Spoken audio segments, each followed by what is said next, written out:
하나님 말씀 우리 출애굽기 21장 1절에서 우리 11절까지 함께 읽겠습니다. 출애굽기 21장 1절에서 11절까지 말씀입니다. 내가 백성 앞에 세울 법규는 이러하리라. 내가 히브리 종을 사면 그는 엿새 동안 섬길 것이요 일곱째 해는 몸값을 묻지 않고 나가 자유인이 될 것이며 만일 그가 간신으로 왔으면 간신으로 나갈 것이요 장가 들었으면 그의 아내도 그와 함께 나가려느니와 만일 상전이 그에게 아내를 주어 그의 아내가 아들이나 딸을 낳았으면 그의 아내와 그의 자식들은 상전에게 속할 것이요 그는 간신으로 나갈 것이오되 만일 종이 분명히 말하기를 내가 상전과 내 처자를 사랑하니 나가서 자유인이 되지 않겠노라 하면 상전이 그를 데리고 재판장에게 갈 것이요 또 그를 문이나 문설주 앞으로 데리고 가서 그것에다가 송곳으로 그의 길을 뚫을 것이니라. 그는 종신토록 그 상전을 섬기리라. 사람이 자기의 딸을 여종으로 팔았으면 그는 난종같이 나오지 못할지며 만일 상전이 그를 기뻐하지 아니하여 상관하지 아니하면 그를 속랑하게 할 것이나 상전이 그 여자를 속인 것이 되었으니 외국인에게 팔지 못할 것이요 만일 그를 자기 아들에게 주기로 하였으면 그를 딸같이 대우할 것이요 만일 상전이 다른 여자에게 장가될지라도 그 여자의 음식과 의복과 동침하는 것은 끊지 말 것이요 그가 이 세 가지를 시행하지 아니하면 여자는 속전을 내지 않고 그저 나가게 할 것이니라. 아멘. 할렐루야. 이 밤에 종에 대한 규례를 통해서 오늘 하나님께서 우리에게 주시고자 하는 그 교훈들을 함께 생각하겠습니다. 출애굽기 20장은 십계명에 관한 그런 규례에 대한 말씀을 우리에게 주셨죠. 자, 여러분, 십계명이 얼마나 중요합니까? 이 십계명은 모든 율법의 그런 근본이고 기초가 되는 거예요. 또 나아가서는 성경 전체의 그런 핵심되는 그런 말씀이 십계명 속에 있습니다. 그 다음에 여러분, 이 모세가요, 하나님이 손서 써주신 십계명 돌을 두 번 받았어요. 하나님이 손수로 하나님 손으로 써준 그 말씀이 뭐냐? 십계명. 모세가 쓴 것이 아니고 하나님이 친히 하나님의 손을 통해서 쓴 그 말씀이 십계명이에요. 하나님의 친밀을 썼다는 거예요. 그만큼 십계명은 의미가 있고 가치가 있고 소중하다는 것을 말씀해주고 있습니다. 자, 십계명은 10가지 계명으로 되어 있습니다. 왜 10가지죠? 12가지, 13가지 될 수 있음에도 불구하고 우리 사람의 손가락이 10개 아닙니까? 그러니까 늘 우리가 손가락을 볼 때마다 십계명 잊지 말고 기억하고 지키라. 그런 의미를 담고 십계명 계명이 10계명으로 되는 것이죠. 자, 그런데 여러분, 이 10계명 가운데 제일 중요한 게 뭡니까? 핵심되는 것이 무엇입니까?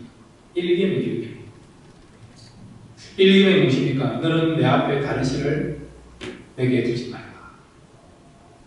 다른 신을 두지 말라. 그 계명은 어떤 면에서 2계명부터 10계명은요, 9가지 계명은 1계명의 해설판이라고 할 수 있습니다. 나아가서 여러분, 이 10계명의 첫 번째, 나 외에는 다른 신을 두지 말라. 이것이 여러분 성경의 가장 핵심되는 거예요. 다른 말씀은 어떤 의미에서 그 말씀을 해석해주고 또 뒷받침해주는 그런 해설판과 같은 것이 바로 여러분 1계명에 대한 그런 말씀이죠. 그만큼 1계명이 중요하다는 거예요. 1계명을 우리가 묵상하지 않고 붙잡지 않고 행하지 않으면 다른 2계명부터 10계명까지는 의미가 없죠. 하나님을 인정하지 않는데 하나님을 참 하나님으로, 참 신으로 인정하지 않는데, 하나님을 두려워하지 않는데, 하나님을 경외하지 않는데, 여러분, 무슨 신앙이 필요합니까? 무슨 예배가 필요합니까? 1계명이 여러분 전제되기 때문에 예배가 있는 거고, 그 다음에 다른 말씀이 있는 거고, 그 다음에 예수님이 이 땅에 오신다는 거예요. 그러니까 1계명은 참 중요합니다. 자, 오늘 우리가 이 21장은 이 종에 대한 규례인데, 사실은 10계명과 연결되어 있죠. 10계명 가운데도 1계명에 대한 적용되는 부분이 바로 21장 종에 대한 규례라는 것입니다. 오늘 특별히 이 종에 대한 규례에 대해서 우리가 살펴볼 건데, 두 가지 그런 교훈의 메시지를 붙잡고 이렇게 생각하게 됩니다. 첫 번째로 한번 따라해 주시면, 말씀을 지키면 말씀이 나를 세워준다. 예, 우리가 말씀을 지키면요, 어떤 일이 벌어지냐? 그 말씀이 나를 세워준다. 마치 여러분이 말씀을 읽는 것 같이 보이지만은 아니에요. 우리 인생은 말씀이 우리를 이끌어갑니다. 말씀이 나를 세워줍니다. 그렇게 하기 위해서는 우리가 말씀을 알고 말씀을 지켜야 됩니다. 오늘 성경 여러분 21장 1절을 같이 읽겠습니다. 시작. 내가 내 백성 앞에서 세울 규례는 이러하니라. 예. 내가 내 백성 앞에서 세울 법규는 이러하니라. 이 말은 종에 대한 규례를 세워나가는 거예요. 세워나가는 거죠. 종에 대한 규례를 세워나가면 우리가요, 종에 대한 분명한 그런 가치관을 가지고 살아간다. 이 종에 대한 규례의 핵심은 뭐냐? 바로 우리가 종을 삼지 말고 종이 되지 말라 하거든요. 고대 사회는 여러분 종이 필요하지 않습니까? 우리나라도 보면 여러분 합법적으로 1950년도에 종의 제도, 즉 머슴 제도가 없어졌습니다. 그러니까 이 머슴에 관한 그런 제도가 없어진 것이 여러분 멀리 가는 것도 지금으로부터 70년 전, 80년 전까지만 하더라도 종에 대한 그런 규례가 있었고 종에 대한 그런 일들이 시행되고 있는, 종이 있는 그런 시대에 우리가 살고 있었죠. 자, 그런데 여러분 오늘 보면 이 종에 대한 분명한 규례를 세워라 합니다. 그러면 어떤 일이 벌어지느냐? 이 규례를 통해서 우리의 삶에 대해서 우리가 종이 되지 않고, 그 다음에 여러분 종을 삼으려고 하는 그런 마음도 갖지 않고 분명한 그런 말씀에 대한 규례와 기준을 가지고 살아간다는 거예요. 그 말은 우리의 삶에서 진정한 주인은 누구냐니까 하나님이라는 거예요. 종을 삼지 말라는 의미는 뭐냐? 바로 내가 주인 되지 말라는 거예요. 하나님이 진정한 주인이라는 거죠. 그것을 우리에게 말씀하시고자 종을 삼지 말라는 것입니다. 그 다음에 여러분 종이 되지 말라고 말씀하고 있습니다. 어떤 의미입니까? 하나님 안에서는 우리가 종이 되어야 되죠. 그렇지만 여러분 만약에 하나님이 아니고 다른 신 앞에서, 다른 사람 앞에서, 다른 대상 앞에서 우리가 종이 되었다 그러면 우리를 종으로 삼았던 그런 사람이나 대상이 뭐가 됩니까? 주인이 된다는 거예요. 하나님이 주인이 되는데 다른 것이 주인이 될 수 있는 거예요. 그래서 우리가 종이 되지 말라고 말씀하고 있는 것입니다. 자, 우리 출애굽기 20장 1절과 2절 같이 읽겠습니다. 시작. 하나님이 이 모든 말씀으로 말씀하여 이르시되 나는 너를 애굽 땅 종되었던 집에서 인도하여 낸 너 하나님 여호와니라. 아멘. 하나님께서 그 백성들에게 하나님 자신이 소개하고 있는데, 하나님 자신을 소개하고 있는데 어떤 분이냐면 나는 너를 애굽 땅 종되었던 집에서 인도하여 낸 내 하나님 여호와니라. 이스라엘 백성들이 애굽에서 종되었죠. 그 말은 여러분 하나님이 아닌 애굽 사람들이, 애굽의 신들이, 다른 대상들이 주인이었다는 거예요. 주인이었다는 거예요. 그러니까 하나님이 아닌 다른 것을 주인으로 섬겼던 이스라엘 백성들을 하나님께서 지금 출애굽시킨 거예요. 그들을 자유인으로 만들었습니다. 무엇으로부터 자유인입니까? 다른 신으로부터, 세상 사람으로부터, 하나님이 아닌 다른 대상으로부터 그들을 자유인으로 만드는 거예요. 그들을 왜 자유인으로 만드느냐? 이제 바로 하나님의 진정한 백성이 되고 또 하나님께 속한 사람이 되도록 하기 위하여, 하나님을 주인으로 모시고 살도록 하기 위하여 그들을 다른 종되었던 이스라엘인들을 애굽에서 나오게 하신 것입니다. 예수님이 왜 십자가에서 죽으셨습니까? 하나님이시고 하나님의 영광을 가지신 그분께서 왜 이 땅에 오셨습니까? 낮고 낮은 이곳에 왜 오셨습니까? 어떤 신학자는 하나님의 영광을 가지신 예수님이 이 땅에 오신 것은 인간이 누추하고 더러운 돼지 소굴 속에 들어가는 것보다 더 비참함을 경험한 것이 하나님이 이 땅에 오신 인카네이션, 성육신 그 사건이라는 거예요. 예수님께서 왜 하나님의 영광, 천국의 영광을 버리고 이 땅에 왜 오셨습니까? 오신 정도가 아니고 왜 십자가에 달리시고 죽으셨습니까? 그것은 하나님이 아닌, 예수님이 아닌 마귀의 종 되었고 죄의 종이 되었고 그 다음에 죽음의 종이 되었던 우리를 그 종된 위치에서, 종된 신분에서 우리를 자유케 하고자 예수님이 오셨고 예수님이 우리에게 참된 자유를 주시고자 죽으신 거예요.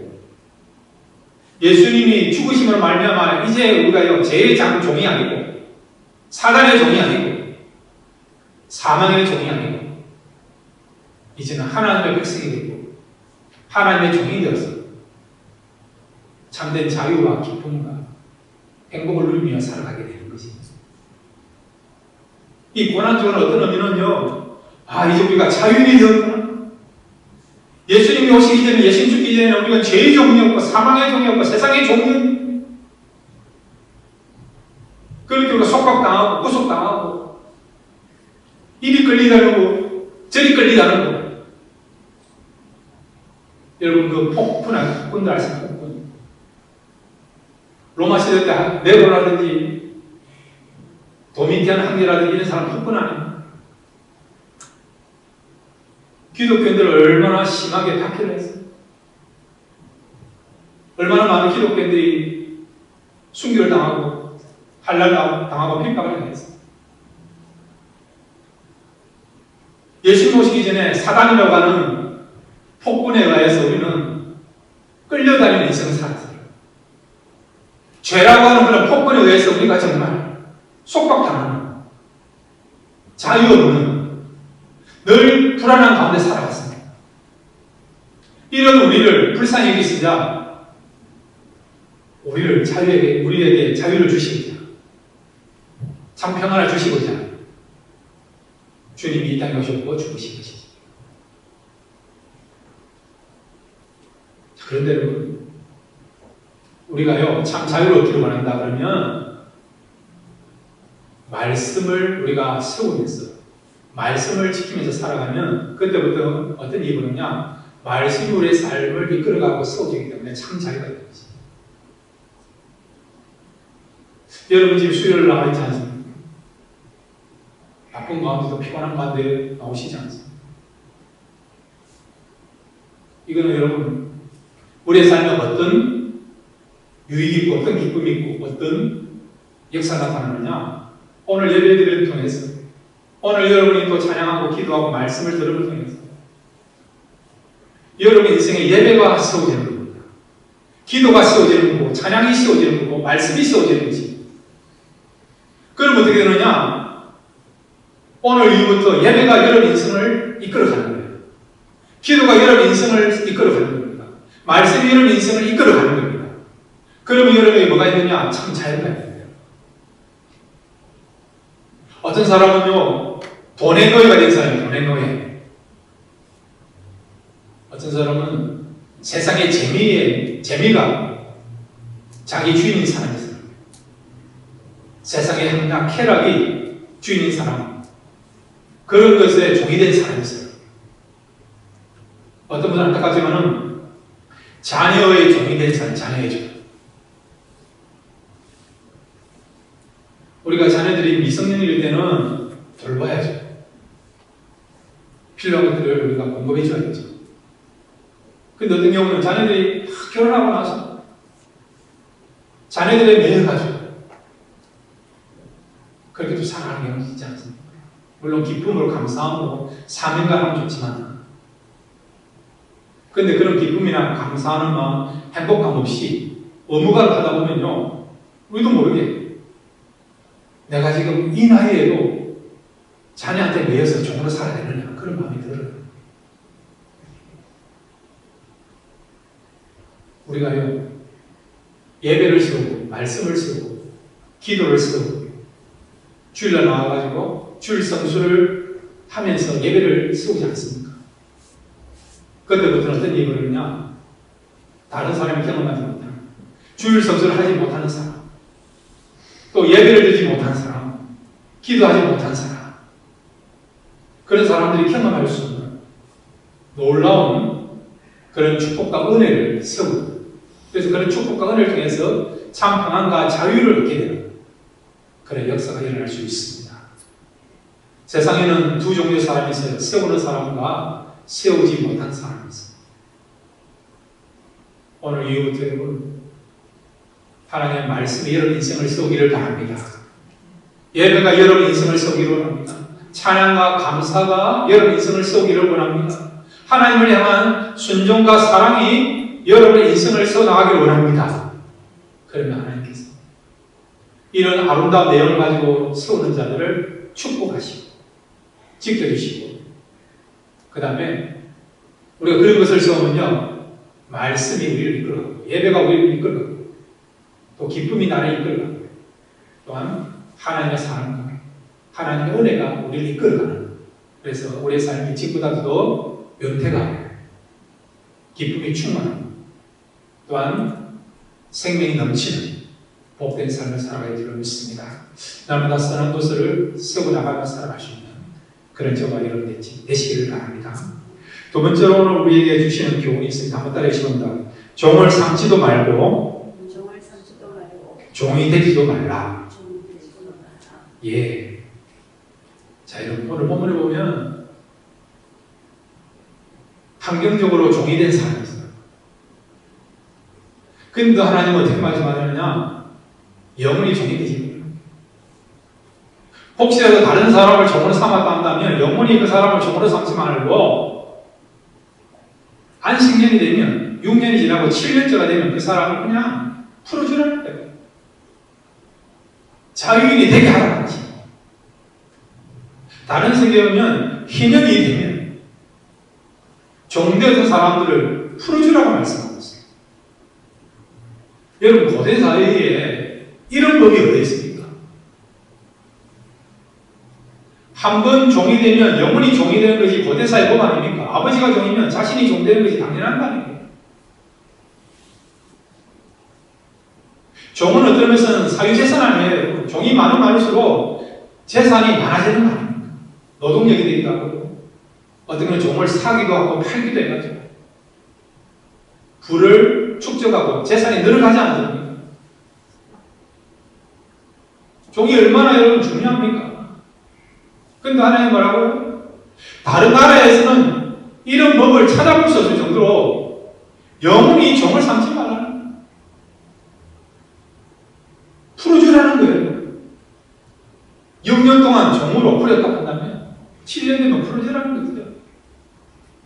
또 희년이 되면, 희년은 여러분 안식년이 7번 지나면 그 다음에가 여러분 50년이 되지 않습니까? 7, 7이 49니까 희년이 되면 또 종되었던 사람들을 풀어주라 말씀하지 않습니다. 왜 그렇게 했을까요? 다 이거든지. 자, 오늘 성경 여러분 출애굽기 21장 우리 1절에서 4절까지만 먼저 같이 읽겠습니다. 출애굽기 21장 2절에서 4절입니다. 시작. 내가 히브리 종을 사면 그는 예세 동안 승릴 것이요 일곱째 해에는 몸값을 묻지 않고 나가 자유인이 될 것이며 만일 그가 단신으로 왔으면 단신으로 나갈 것이요 장가들었으면 그의 아내도 그와 함께 나가려니가 만일 상전이 그에게 아내를 주어 그의 아내가 아들이나 딸을 낳았으면 그의 아내와 그의 자식들은 상전에게 속할 것이요 그는 단신으로 나갈 것이오되. 예? 단신의 몸으로 어떤 집에 종으로 지금 들어왔습니다. 근데 가족이 늘었어요. 결혼해가지고 가족이 늘었어요. 6년이 지나고 7년 되면 이제 나갈 수 있는 거예요. 근데 주인이 맺어준 그런 아내를 통해서 가정을 이루고 난다면 그 아내와 자녀들은 주인에 속한 것이지. 주인이 보내주지 않으면 결혼했지만은 그 아내와 자녀들을 데리고 나갈 수 없어. 본인은 그냥 단신의 몸으로 왔기 때문에 6년이 지나고 7년 되면 나갈 수 있지만, 자유를 낼 수 있지만, 아내와 자녀들은 주인의 허락이 있어야만 나갈 수 있는 거죠. 이거 그 당시 하나님께서 이스라엘 백성들에게 정해준 종에 대한 규례예요. 자, 그런데 사람들이 왜 종이 될까요? 어떻게 해서 종이 될까요? 자, 여러분, 이스라엘 백성들이 애굽에서 다 나왔어요. 애굽에서는 모든 이스라엘 사람들이 종이었습니다. 아무도 주인이 없어요. 다 종이었고 노예였습니다. 그런데 이스라엘 백성들이 이제 애굽에서 나와서 광야 생활하고 가나안 땅에 들어감으로써 이제 주인도 있고 종도 생깁니다. 첫 출발에서는 다 종이었어요, 여러분. 아무도 주인이 없었다니까요.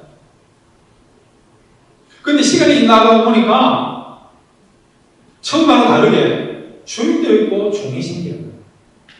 그럼 어떻게 해서 이렇게 종이 생기고 주인이 생기느냐? 레위기서 25장 39절에서 41절의 말씀을 드리고 있습니다. 우리 같이 읽을까요? 레위기서 25장 39절에서 43절입니다. 시작. 너와 함께 있는 내 형제가 가난하게 되어 내게 몸이 팔리거든 너는 그를 종으로 부르지 말고 풍꾼이나 동거인과 같이 함께 있게 하여 기능까지 너를 섬기게 하라. 그때는 그가 너의 자녀와 함께 내게서 떠나 그의 가족과 그의 조상의 기업으로 돌아가게 하라. 그들은 내가 애굽 땅에서 인도해낸 내 종들이니 종으로 팔지 말 것이니라. 너는 그를 엄하게 부리지 말고 내 하나님을 경외하라. 아멘. 종이 되는 그런 케이스가 여러 가지 있죠. 전쟁을 해가지고 이제 승량이 되면 전리품으로 다른 민족들을 이제 종으로 부를 수 있지 않습니까? 그죠? 또 어떤 나라, 어떤 사회는 여러분 죄를 지으면 그 죄로 일어나서 종이 되는 경우가 있습니다. 한국도 보면 양반이지만은 대감집의 마님이고 또 대감집의 그런 어떤 아들이고 딸이라 하더라도 만약에 아버지가 역적이 되거나 역적 모의에 참여했다. 그러면 어찌 됩니까? 그의 아내들이나 자녀들이 종이 되는 경우 있지 않습니까? 그죠? 죄로 말미암아. 그러니까 그 당시에 여러분 죄로 말미암아 종이 되는 경우도 있는데 근데 대부분은 어떻게 종이 되느냐? 오늘 본문에 나와 있는 것처럼 가난해가지고 혼자 경제적인 문제를 해결할 수 없는 거예요. 굶어 죽을 형편입니다. 그래서 어떻게 했냐? 자원해서 종이 되면서 하는 거죠. 자기 자원해서 종이 되면서. 자유인이지만 너무 가난해서 자기의 인생도 경제적인 문제를 해결할 수 없어요. 자원해서 종이 되는 경우가 있어요. 그러면 그런 사람을 종을 부리는 주인은 어떻게 하느냐? 함부로 하지 말라는 거예요. 같은 동족이기 때문에, 가족같이 대하라는 거예요. 오늘 보면 동거인같이 대하지 않습니다. 그리고 6년이 지나면 자유를 되게 하라고 말씀하지 않습니다. 오늘 본문과 연결해 보면 만약에 이 사람이 가족이 있어서 그 가족이 밖에서 결혼해가지고 가족을 맺었어요. 이제 종이었다면 6년이 지나고 7년째 되면 그 가족들이 함께 나갈 수 있도록 하라는 거예요. 그런데 오늘 우리가 출애굽기 21장에 보면 혼자 그 집에 들어와가지고 종이 되었어요. 그런데 주인이 맺어준 아내를 통해서 결혼해가지고 그 자녀가 나오면 그 아내와 자녀들은 주인의 소식이 되어서 주인의 허락이 없으면 데리고 나갈 수 없는 거죠. 그래서 우리가 다시 한번 볼까요? 자, 여러분, 우리 출애굽기 21장 5절과 6절을 같이 읽겠습니다. 출애굽기 21장 5절 6절 같이 읽겠습니다. 시작. 만일 종이 분명히 말하기를 내가 상전과 내 처자를 사랑하니 나가서 자유리 되지 않겠노라 하면 상전이 그를 데리고 재판장에 그로 갈 것이요 또 그를 문이나 문수주 앞으로 데리고 가서 거기에다가 송곳으로 그의 길을 뚫을 것이라. 그런 종신토록 그 상전을 섬기리라. 아멘. 이게 무슨 말입니까? 당신의 몸으로 어떤 집에 종이 되었습니다. 가난해가지고 경제적 문제를 해결할 수 없어서 종이 된 거예요. 근데 주인이 보니까 너무 딱하지 않습니까? 결혼도 못하고 자기 집에서 지금 종살이를 하고 있으니까 안타깝지 않습니까? 그래서 자기 집에 있는 그런 여인을 이 종에게 주어서 가정을 이루게 한 거예요. 가정을. 그 자녀가 나왔습니다. 그리고 시간이 이제 6년이 지나고 7년이 되게 돼요. 7년이 되니까 이 종으로 들어온 사람은 자유인이 될 수 있죠. 그런데 문제는 자기 아내가 주인이 맺어준 아내이기 때문에 함부로 나갈 수 없는 거예요. 그럼 이 사람 두 가지를 선택해야 됩니다. 이제 자유인이 되기 때문에 자기 혼자 나가든지 아니면 그 집에 계속해서 살든지 둘 중에 하나를 선택해야 되는 거예요. 자유냐 사랑이냐 두 가지 중에 하나를 선택해야 돼요. 그런데 그 중에 어떤 사람들은요 자유보다도 사랑이 중요하다, 가정이 중요하다. 비록 내가 내 혼자라도 자유인이 되어서 종에서 벗어나서 마음껏 새로운 인생을 살 수 있지만 그럼에도 불구하고 나의 아내와 자녀와 함께 살기 위하여 가정을 지키기 위하여서 그 주인집을 떠나지 않고 나는 평생토록 이 집에서 살겠습니다. 그렇게 고백하게 되면요, 그렇게 결단하게 되면 어떻게 하느냐, 문설주에 데려가가지고요 여기 귀에다가 구멍을 뚫습니다. 송곳으로 귀를 뚫고요. 여기서 뭐가 나왔냐 여러분, 여자분들 양쪽 귀에 뚫고 가면 뭘 달시죠? 귀걸이. 귀걸이의 기원이 여기 나옵니다. 우리 여자분들은 더 예뻐지기 위해서 귀걸이를 하시는데 사실은 원래 귀걸이 의미냐? 나는 당신의 영원한 종입니다. 그런 의미예요. 나는 당신의 영원한 종입니다. 그런 의미예요. 그래서 비록 자유인이 될 수 있으면 그 가정을 지키기 위해서 귀에다가 구멍을 뚫죠. 그러면서 그 집에서 가족들과 함께 살게 되는 것입니다. 자, 이것이 여러분 종에 대한 필요인데, 왜 하나님은 다른 나라나 다른 민족에서 다른 사회에서 찾아볼 수 없는 이런 종에 대한 규례를 만드시고 그것을 지키라고 말씀하십니다. 다른 나라 다른 민족에는요 여러분 7년째 된다 하더라도 자유케 하는 그런 법이 없어요. 근데 하나님은 왜 종을 오랫동안 머물지 않고 자유인이 될 수 있고 종의 신분에서 벗어날 수 있는 길을 열어놓으시느냐? 그 이유는 뭘까요? 바로 하나님 우리가 자유를 누리고 있는 거예요. 그 다음에 우리의 진정한 주인은 사람이 아니고 세상에 있는 것이 아니고 하나님만이 참 우리의 주인이시다. 그런 메시지를 주시고자. 그 다음에 우리는 다른 것에 대해서는 종이 되어서는 안 된다는 것. 하나님만이 우리의 삶에 이제 주인이 되어야 된다는 것. 그런 교훈과 메시지를 주시고자 이렇게 자유인이 될 수 있는 길을 열어주신 것입니다. 사도 바울은 여러분 예수님을 만나기 전에 율법의 종이었습니다. 율법의 종. 유대 전통이라고 하는 유대 전통주의의 종이었습니다. 그가 소속되어 있는 바리새파의 그런 종이었습니다. 이 사도 바울이 여러분 율법의 종이었고 유대 전통의 종이었고 바리새파의 종이 되실 때는 여러분 평안도 없고 기쁨도 없고 행복도 없습니다. 그를 만난 사람들은 그를 싫어했습니다. 다 피했습니다. 무서워했습니다. 저 사람은 안 만났으면 좋겠다. 그렇게 생각해요. 피하고 싶은 사람이 바로 사도 바울이었습니다. 그래서 사도 바울이 예수를 믿고 난 뒤부터 어떻게 바뀌나요? 율법의 종, 유대 전통의 종, 바리새파의 종이 아니고 주님의 종이 되게 됩니다. 그때부터 그는 인생이 달라졌죠. 참된 가치를 붙잡고